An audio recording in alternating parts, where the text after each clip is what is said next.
are back for another part of Stanley Parable. I am recording more than just this just today. a moment ago. How else would the voice explain all that? This voice was a part of himself too. Surely, if he could just... He would prove it. He would prove that he was in control, that this was a dream. So he closed his eyes gently, and he invited himself to wake up. He felt the cool weight of the blanket on his skin, the press of the mattress on his back, the fresh air of a world outside this one. Let me wake up, he thought to himself. I'm through with this dream. I wish it to be over. Let me go back to my job. Let me continue pushing the buttons. Please, it's all I want. I want my apartment, and my wife, and my job. All I want is my life exactly the way it's always been. My life is normal. I am normal. Everything will be fine. I am okay.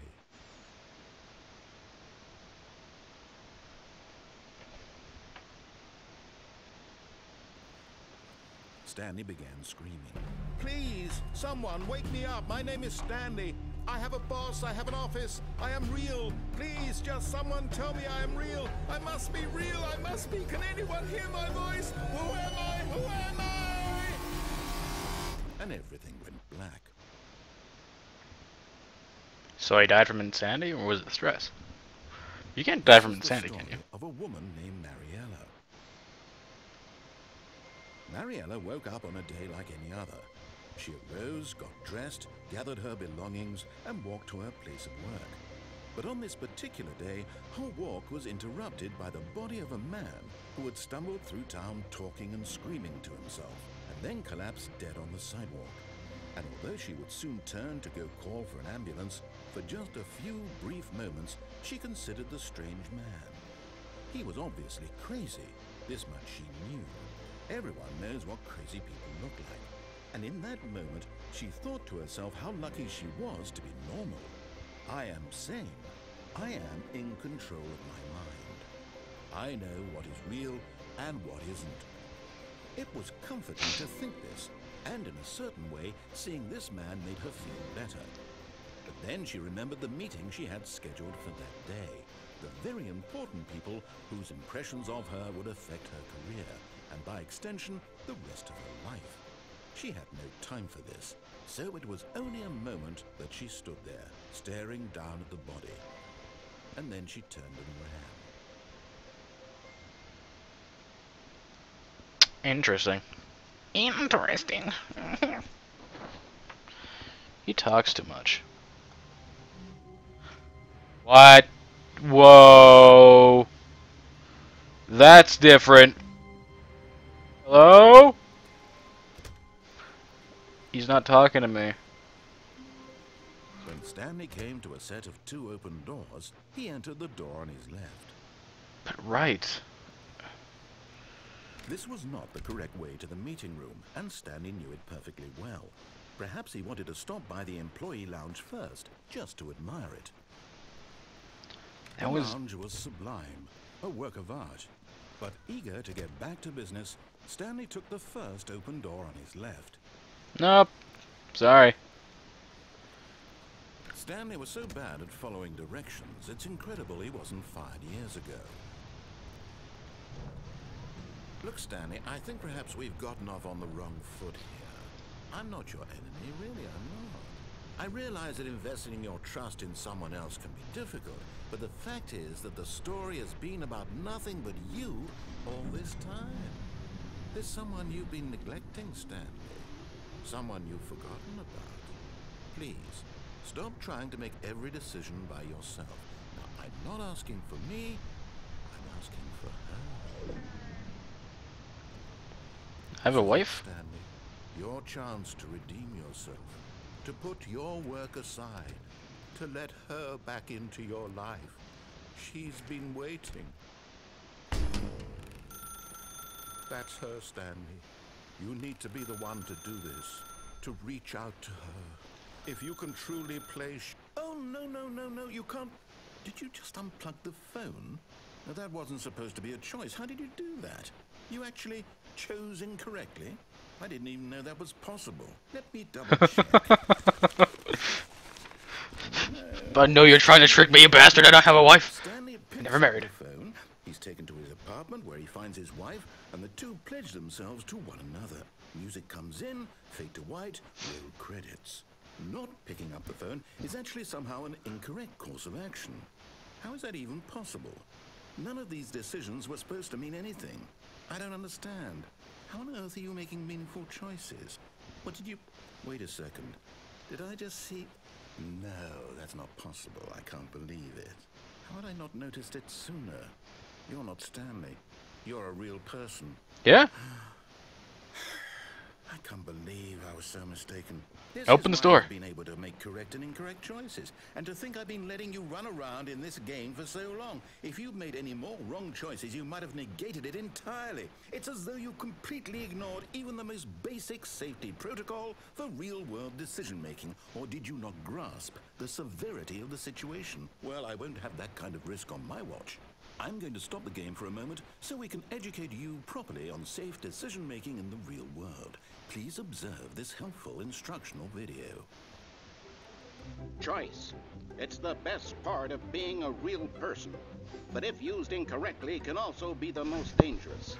For example, in this scenario, a hypothetical real person named Stephen has a choice. He could spend years helping improve the quality of life for citizens of impoverished third world nations. Or he could systematically set fire to every orphan living in a 30-kilometer radius of his house. Which choice would you make? Remember that unlike here, the real world makes sense, and at no time should you make a choice that does not conform to rational logic. If you find yourself working with a person who does not make sense, in all likelihood, that person is not real. Allow the person to finish their thought, then provide an excuse why you cannot continue talking. Turn to a partner and practice saying, "My goodness, is it 4:30? I'm supposed to be having a back, sack, and crack." What? Excellent. Making choices on a regular basis is the best part to a healthy decision-making process. Most medical professionals recommend making at least 8 choices per day. Do you make more than 8? Less? And finally, if you begin to wonder if your choices are actually meaningful and whether you'll ever make a significant contribution to the world, just remember that in the vast infiniteness of space, your thoughts and problems are materially insignificant, and the feeling should subside. At this time, your instructor will guide you in an exercise to test and reinforce the material covered in this video. What the fuck? You may have noticed that this room has begun to deteriorate as a result of narrative contradiction. But not to worry. Now that you're properly informed on good decision making, Let me out. we're going to revisit a choice you Me made out. just a few minutes ago and see what the correct thing to do would have been. This way, please.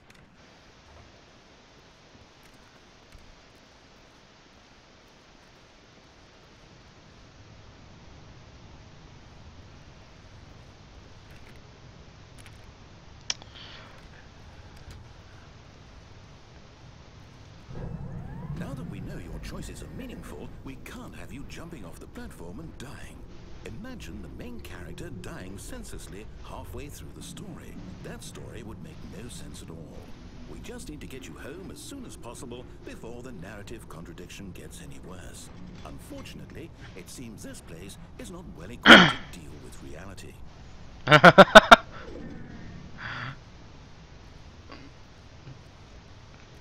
Okay then.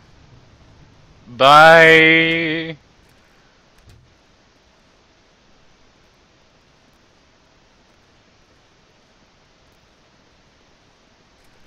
Almost there.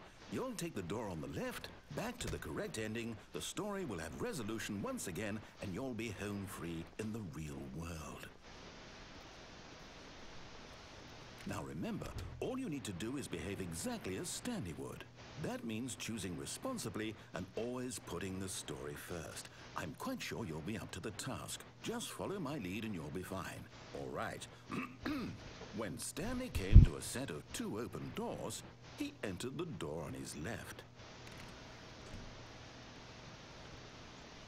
No! Why did you do that? Quickly, hurry back in the other direction. Perhaps we're not too late. Holy shit!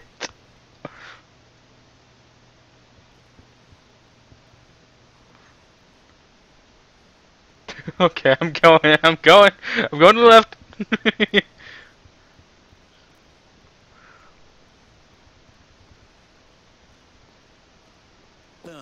Oh shit. I can't believe, after everything we talked about, my story, you've destroyed my work. Why? For what? What did you get out of that? What did you think was so special about seeing the game undone, left here like so much garbage? It's worthless now. And what am I supposed to do? Even if there were a way to continue, would it be worth it? To know that my story is now incorrect? How can I go back to that? I can't erase that knowledge. I'll have to live with it forever, reliving its impossibility forever. I couldn't live that way. Is it better to shut the game down entirely? To willingly destroy all of my work? No. I don't know. What's the answer? What do I do? What do I do? What do I...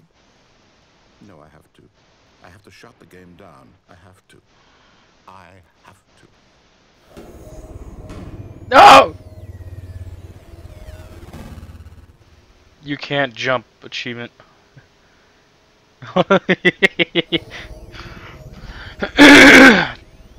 um.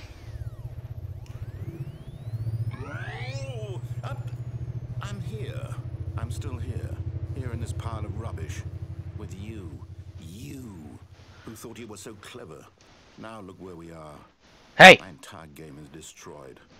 It was the only thing in the world that was mine, and you've run it into the ground.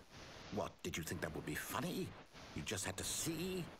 Didn't I impress upon you how important it was to be like Stanley? He actually knows how to do what I tell him to. He understands that if I say to do something, there's a damn good reason for it. That thought hadn't even occurred to you, had it? That there's a world outside of you? You're a child. Oh, my story.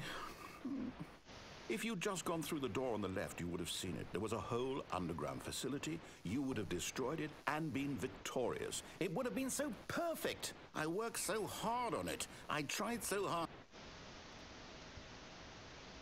Behave exactly as Stanley would. That means choosing responsibly and always putting the story first. I'm quite sure you'll be up to the task. Just follow my lead and you'll be fine. All right. When Stanley came to a set of 2 open doors, he entered the door on his left. No! It's still fucked up. Hurry. It's gonna keep restarting right here. Okay, I'm going to the left.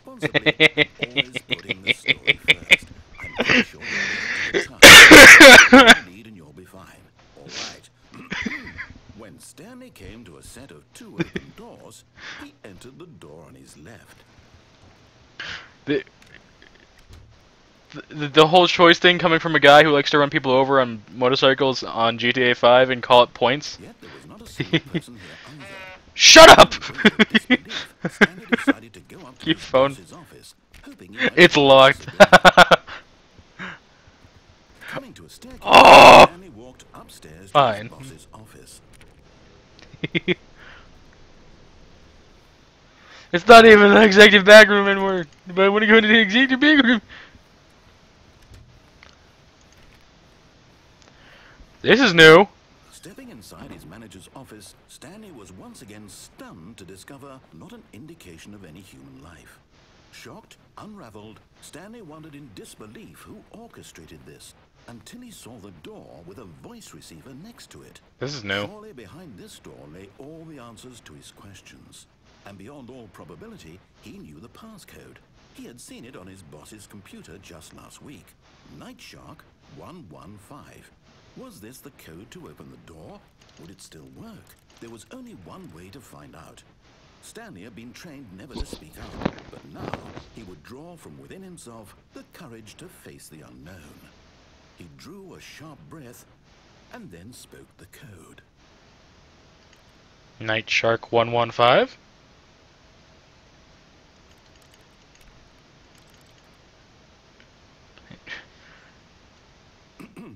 Stanley spoke the code.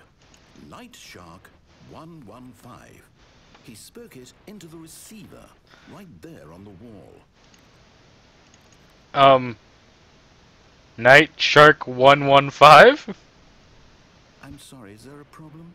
I can't You didn't speak. hear me, did you? I can't Please speak. Speak the code into the receiver. I Otherwise we can't. Get on with the story. This is a crucial step. Well, I can't. I'm sorry. Okay, fine. You're not gonna do it. But you know what?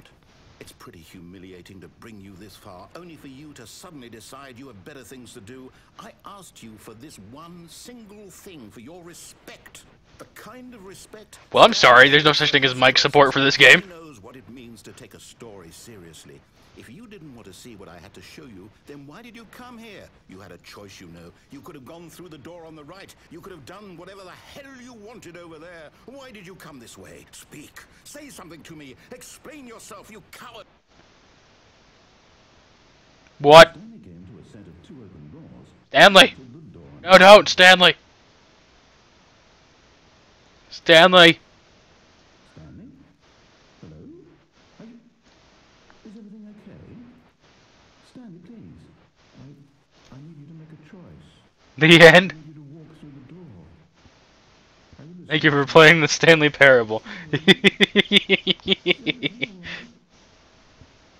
this is important.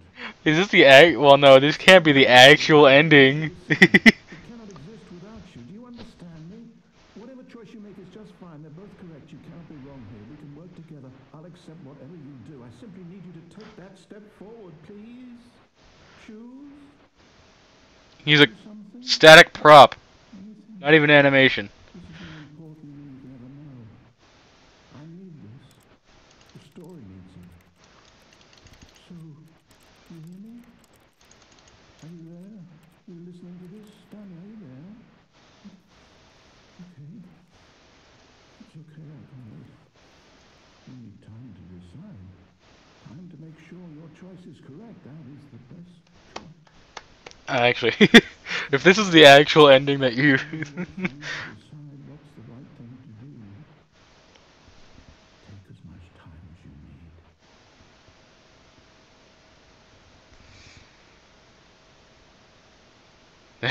need. Alright. Everything's probably back to normal now. Alright. Stanley had never seen the office this brightly lit. Was it a sign of something? He hoped it was. He hoped very much that it was.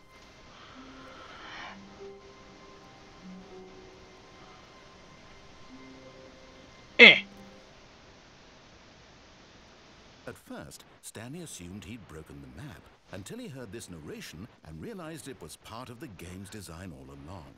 He then praised the game for its insightful and witty commentary into the nature of video game structure and its examination of structural narrative tropes. So, now that you're here, what do you think? Isn't this a fun and unique place to be? Why don't we take a minute just to drink it all in? Okay, I'm over it now. What do you think? Are you sick of this gag yet? Ah, then in that case, we'll continue. Now, here comes the real question. What do you think would have happened if you had told me that you wanted this to stop? Do you think it would have been particularly different? Would I have taken the same idea but rephrased it superficially to fit that answer? Perhaps you never would even have thought of it if I hadn't brought up the issue in the first place. Oh, now think about it. Would it be worth it for you to restart and then come back here just to do the other option? Clearly, this whole gag takes some time. What if the other option is even longer? How long will you spend in total just to have heard all the narration? Oh, and this is rich. Perhaps you've just played the other option, and now you've come to see what happens in this one. So, what do you think? Which choice was the better one? Imagine if you had selected continue on your first playthrough, how tantalizing it would be not knowing what happens when you pick the other option. Indeed, you are one of the lucky ones. Though if the other option is really miserable to listen to, then perhaps you're not. In fact, I'm just going to say that no one who's listening to this is lucky. Well now, I've built up the other options so much that I'm going to stop talking and leave you to your decision whether to come back here, continue with the game, or just sit in this spot forever and ever. Cheers.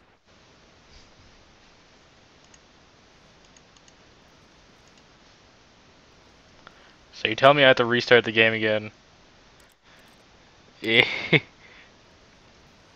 Dude. Okay. He didn't like that. Alright, I'm gonna end this one. Whoa! Things need to stop changing. Okay, I'm gonna pause it right here. I know I have like 5 minutes left on the clock. I'm gonna end this one a bit early because I need to go edit some stuff, record some more stuff from different games, and possibly record my first reading in about forever. But I would like to thank you all for watching. If you liked the video, why not leave a like, add to your favorites, subscribe to enlist in the Red Heart Army today. As always, leave your suggestions in the amazing comments in the comment section below. My name is Dexterity Redheart, and as always, remember everybody, my goatee salute you.